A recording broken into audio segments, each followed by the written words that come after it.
নমো কৃষ্ণ শংকৰ গুৰু হৰি ৰাম ৰাম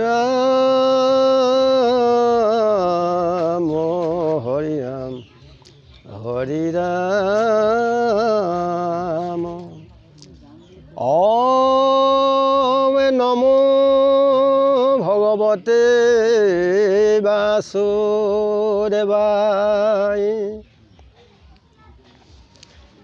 महन्तर बाक्য जितु करे ताक सुबासना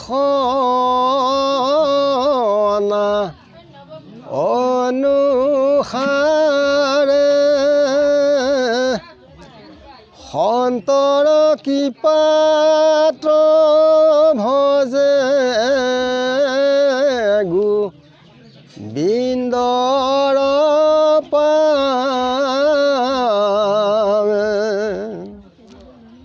যিটো মহন্তক নিন্দা কৰে তাক দুৰ্বাসনা বেৰি ধৰে কৃষ্ণক ভজিবে নপাৰ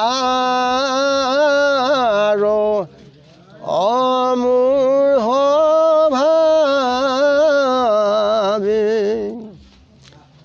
আসুৰিক স্বভাৱ এৰি সত্ত্বগুণে কেনেকৈ ভক্তি কৰিব লাগে পদ ৰাম কাম ক্ৰোধ লোভ মোহ নৰকৰ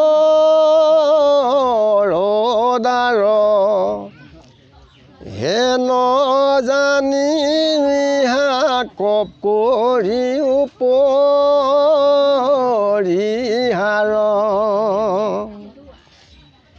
যেন গ্ৰীষ্মকাল ভৈলে নথাক শীত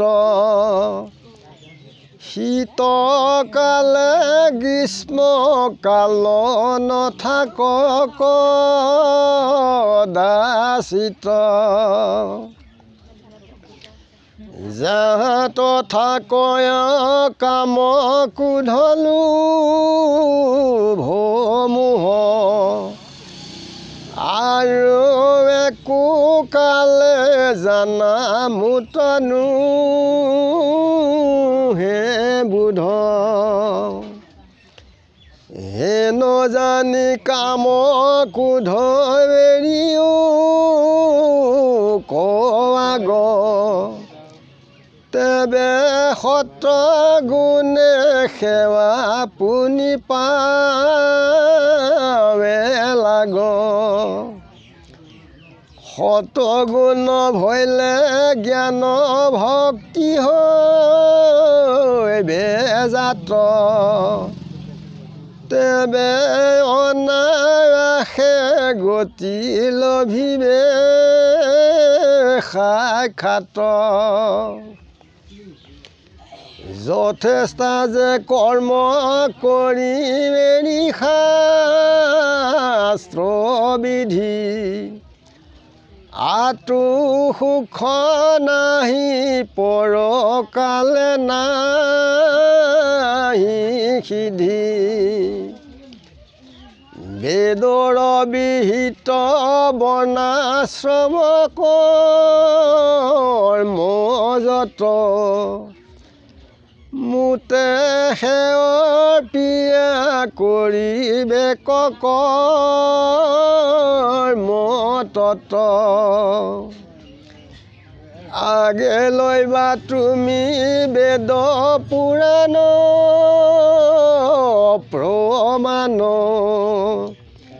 পাছে সে কৰিবা কৰ্ম যেন অনুষ্ঠান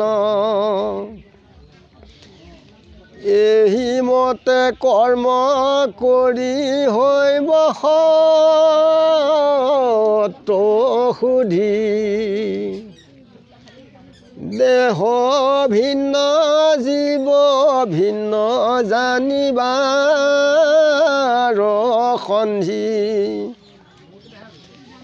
জীৱ পৰমাত্মা দুয়ো বুজিবে কতত্ব সুখে জ্ঞান ভক্তি সিজিবে কলাগে যত ভক্তি জ্ঞান ভৈলে মুক অৱশ্যে পাৱয়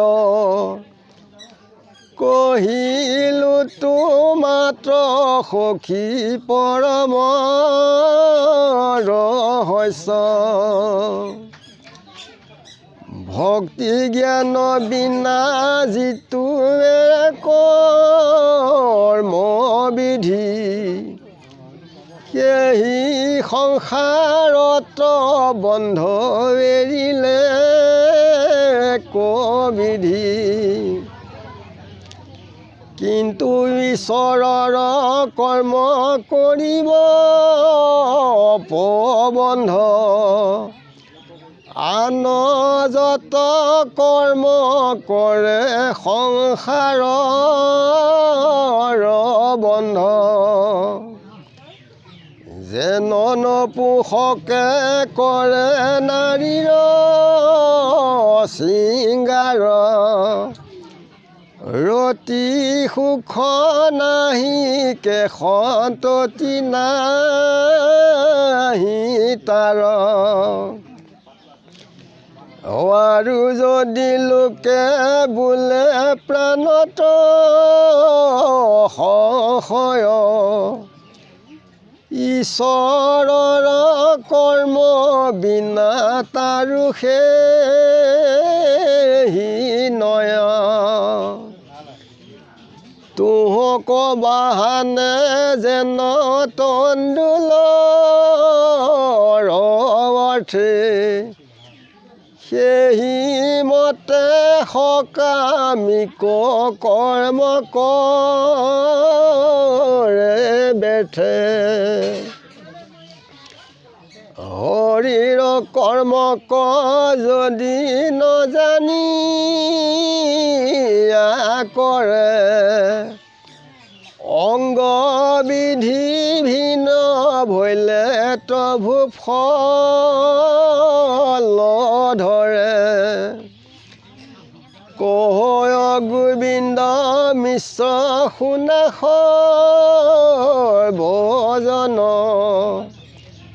তাপেৰাই বাৰ পথৰা তোল চৰণ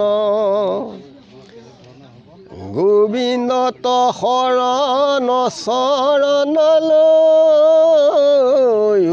ছায়া ৰাম কৃষ্ণ বুলি তৰা সংসাৰ মায়া হৰি ৰাম কৃষ্ণ শংকৰ গুৰু হৰি ৰাম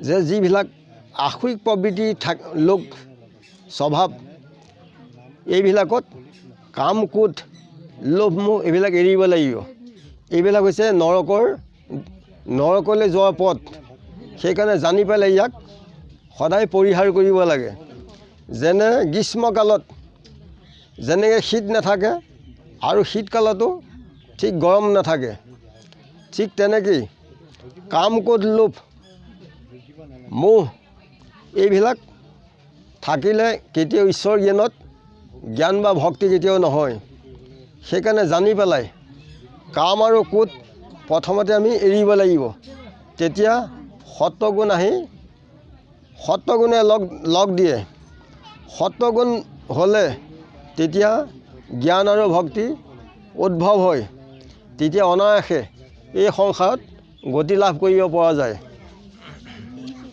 যে আন যথেষ্ট যিবিলাক বেদৰ অবিহিত শাস্ত্ৰৰ যিবিলাক বিধি পেলাই কৰ্ম কৰে তেতিয়া এই কালত আৰু পৰকালতো কোনো কেতিয়াও সিদ্ধি লাভ কৰিব নোৱাৰে। বেদৰ যিখিনি বিহিত বৰ্ণাশ্ৰম এই গোটেইবিলাক ঈশ্বৰ কৃষ্ণত অৰ্পণ কৰি আমি কৰ্ম কৰিব লাগে। আৰু ইয়াত ঈশ্বৰ কৃষ্ণত অৰ্পণ কৰিলে তেতিয়া সুগম হয়। ইয়াত বেদ আৰু প্ৰমাণ ল'ব লাগে আৰু পাছত জ্ঞানৰ কাৰণে আমি সাধু অনুষ্ঠান কৰিব লাগে। তেতিয়া সত্ৰগুণ হয়, তেতিয়া জীৱ দেহ ভিন্নৰ সন্ধি জানিব পাৰি। জীৱ আৰু পৰমাত্মাৰ এয়া জানিলে তেতিয়া জ্ঞান ভক্তি হৈ সুখেৰে গতি সাধন কৰিব পাৰে জীৱই। যে জ্ঞান ভক্তি নহ'লে ঈশ্বৰ কৃষ্ণক কেতিয়াও দৰ্শন হ'ব নোৱাৰে। যে সেইকাৰণে কৃষ্ণই অৰ্জুনক কৈছে যে জ্ঞান আৰু ভক্তি এৰি পেলাই কেতিয়াও গতি এই সংসাৰত নাপায়। যে সেইকাৰণে ঈশ্বৰ কৰ্ম সদায় যত্ন অভ্যাসেৰে সাধু সংগত কৰিব লাগে। তেতিয়া এই সংসাৰ বন্ধনৰ পৰা নিকাৰবিলাকৰ পৰা তেতিয়া এৰাব পাৰে। যে নপুংসকে যেনে নাৰীৰ লগত যেনে শৃংগাৰ কৰিলে ৰতি সুখো নাপায় আৰু কোনো সন্তানো কেতিয়াও নহয়, ঠিক যাৰ প্ৰাণত সংশয় আছে ঈশ্বৰৰ কৰ্ম বাহিৰে তেখেতৰো ঠিক তেনেকুৱা অৱস্থাই উপনীত হয়। যেনেকৈ চাউলৰ কাৰণে যদি তুঁহ ঢেঁকীত বনা যায় ই কেতিয়াও চাউল নাপায়, ঠিক সকামীৰ কৰ্মবিলাকো এইবিলাক এনেই মিছাই ব্যৰ্থ যায়। সেইকাৰণে হৰি কৰ্মক যদি নাজানিও কৰে তেতিয়া তাত শীঘ্ৰে ফল ধৰে। যে এজন বেমাৰীয়ে যদি ঔষধ খায় নজনাকৈ, যদি ঔষধটো যেনি বেমাৰৰ লগত মিলি অৱশ্যে ভাল হয়, ঠিক নাজানি পেলাই বিষ খালেও মৰিব আৰু জানি পেলাই খালেও মৰিব। ঠিক ঈশ্বৰৰ নাম নাজানিয়ে কৰক, সি গৰাকীয়ে কৃপা কৰিবই। যে জুইত যেনেকৈ জানিয়ে হাত সোমোৱক কিবা নাজানিয়ে সোমোৱক, ই কোনো আই বোপাই কাকো নামানিব, কাৰেণ্টৰ নিচিনা।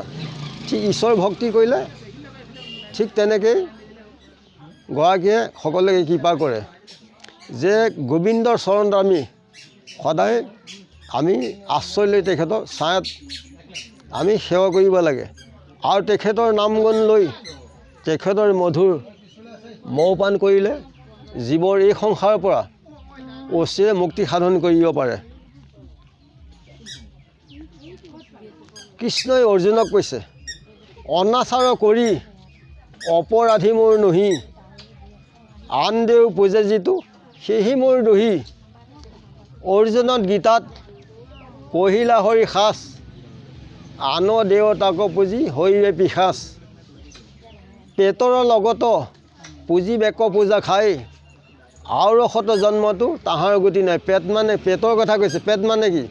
এই আমাৰ পেটৰ কথা কৈছে। এই পেট পূজা কৰিলে কেতিয়াও জীৱৰ গতি নহয়। সেইকাৰণে সাত্বিক দ্ৰব্যৰ ঈশ্বৰ কৃষ্ণক যজিলে জীৱৰ কল্যাণ হয়।